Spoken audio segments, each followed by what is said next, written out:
નમસ્કાર મિત્રો, સ્વાગત છે તમારું મારી યુટ્યુબ ચેનલ ગુજરાત જોબ ગાઈડમાં।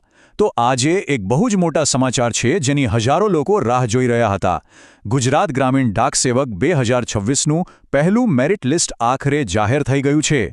તો આ પરિણામ શું કહે છે અને જેમનું સિલેક્શન થયું છે એમને હવે શું કરવાનું છે, ચાલો બધું જ વિગતે સમજીએ।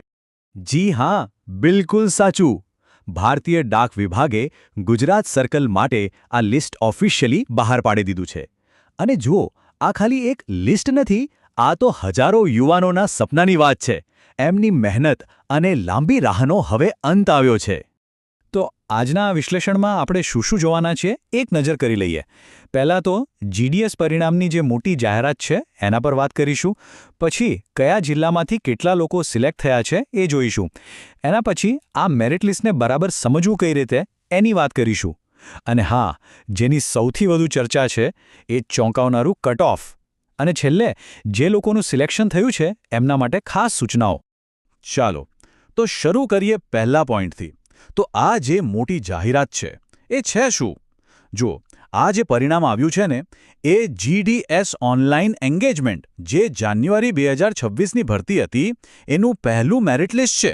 મતલબ કે જે કોઈએ પણ ફોર્મ ભર્યું હતું એમના માટે આ ઘડી બહુ જ અગત્યની છે। તો હવે સવાલ એ થાય કે આખા ગુજરાતમાં ક્યાંથી કેટલા લોકો પસંદ થયા છે।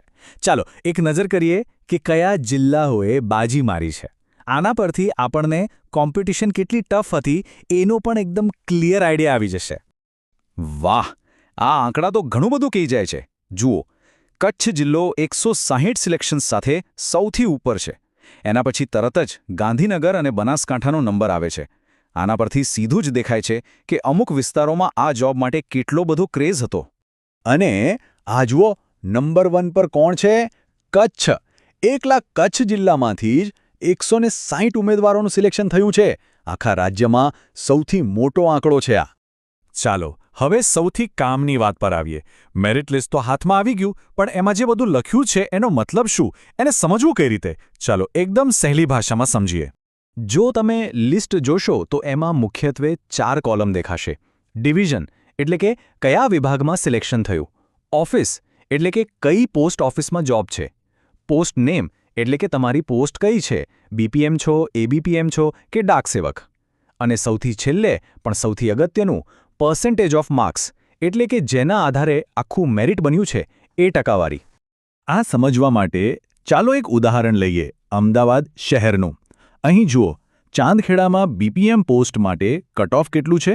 99.8%, જ્યારે એ જ લિસ્ટમાં લીંબડિયામાં એસટી કેટેગરી માટે 90.6% છે।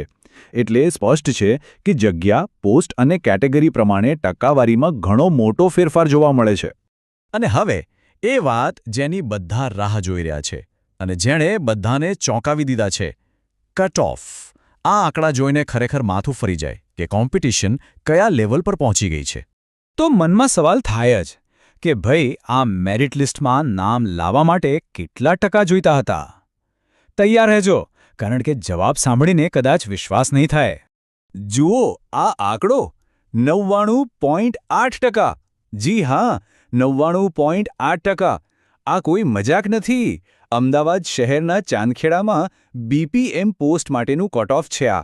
ખરેખર આ તો અકલ્પનીય છે। અને એવું નથી કે આ ખાલી એક જ જગ્યાની વાત છે।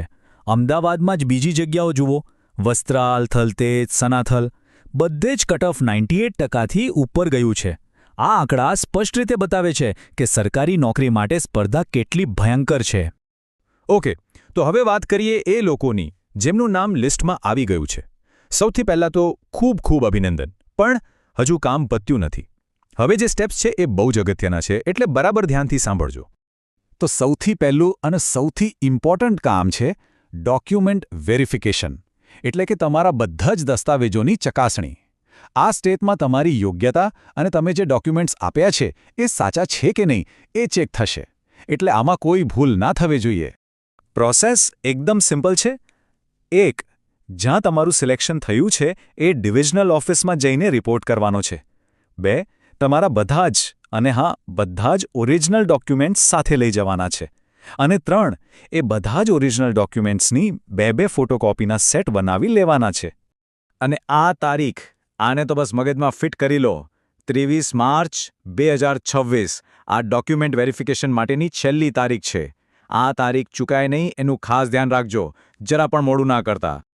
તો આ બધી વાત પરથી છેલ્લે એક મોટો સવાલ ઊભો થાય છે. આટલું ઊંચું કટ ઓફ આ શું બતાવે છે? શું આ સરકારી નોકરીઓનો ક્રેઝ બતાવે છે કે પછી રોજગારીની તકોની અછત? આ એક એવો સવાલ છે જેના પર વિચારવું બહુ જ જરૂરી છે. મિત્રો, દરરોજની સરકારી અપડેટ્સ સૌથી પહેલાં મેળવવા અમારું ટેલિગ્રામ ગ્રુપ જોઈન કરો. લિંક ડિસ્ક્રિપ્શનમાં છે, હમણાં જ જોઈન કરી લો. તો મિત્રો, આ હતી સંપૂર્ણ માહિતી. જો તમને આ માહિતી ઉપયોગી લાગી હોય તો વિડીયોને લાઇક કરો, મિત્રો સાથે શેર કરો અને ચેનલને સબસ્ક્રાઇબ કરવાનું ભૂલશો નહીં. મળીએ ફરી એક નવી સરકારી ભરતી સાથે. જય હિન્દ, જય ગુજરાત.